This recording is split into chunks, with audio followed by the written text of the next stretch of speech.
Throwback, Pilita, hindi nagpakabog at nakipagsabayan sa apong si Janine sa Bad Romance Hits.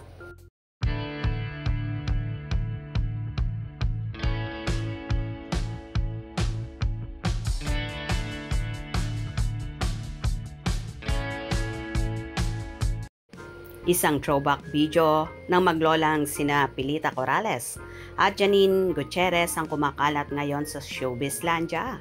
Ang naturang video ay kuha sa isang show ng Kapuso Network kung saan kumanta maglola ng Bad Romance Hits.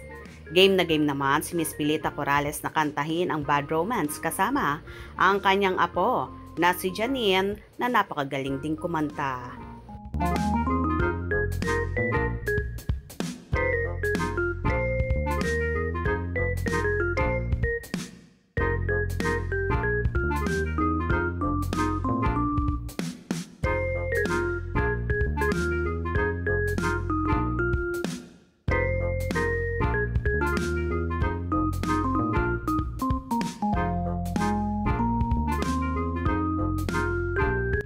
May samot-sari namang hanas at reaction ang mga netizens.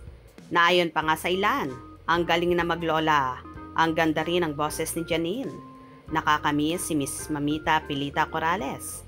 Ang magkamukha, gandang mga babae. Ang galing ni Nini kumanta, ganda ng boses niya.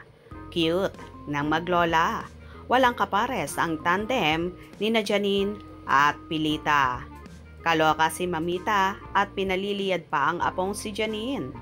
Sa mga hindi kasi nakakaalam, isa sa nagpasikat kay Pilita Corrales ang pagliyad or pagbend habang kumakanta na siya lang ang gumagawa nito. Ito nga ang isa sa naging trademark ng legendary singer at Asia's Queen of Songs. Maraming ang awitin ang pinasikat ni Pilita na tumatak sa mga Pilipino at ganon din sa ibang bansa, kung saan nagkaroon din siya ng iba't ibang parangal. Hindi nga matatawaran ang nagawa ni Pilita para sa Pilipinas, kaya naman nararapat talaga siyang maging national artist dahil isa siya sa may pinakamalaking ambag sa showbiz industry, na kahit nga ang matatanda kapag tinatanong mo ay kilalang kilala nila si Miss Pilita Corrales, na tumatak sa puso at isipan nila ang mga awitin ng legendary icon. Anyway, game na game nga at hindi rin nagpakabog si Miss Pilita sa pagkanta ng Bad Romance Hits kasama ang apong si Janine. Nakakatuwang pagmasdan, di ba? Nakakalungkot man na nabawasan na naman ang isang icon sa mundo ng Showbizlandia. Na buong industriya ang nakikidalamhati sa batikan at napakagaling na singer na si Miss Pilita. Rest in peace, Mamita Pilita Corrales. Kung nagustuhan nyo ang video na ito, comment down below.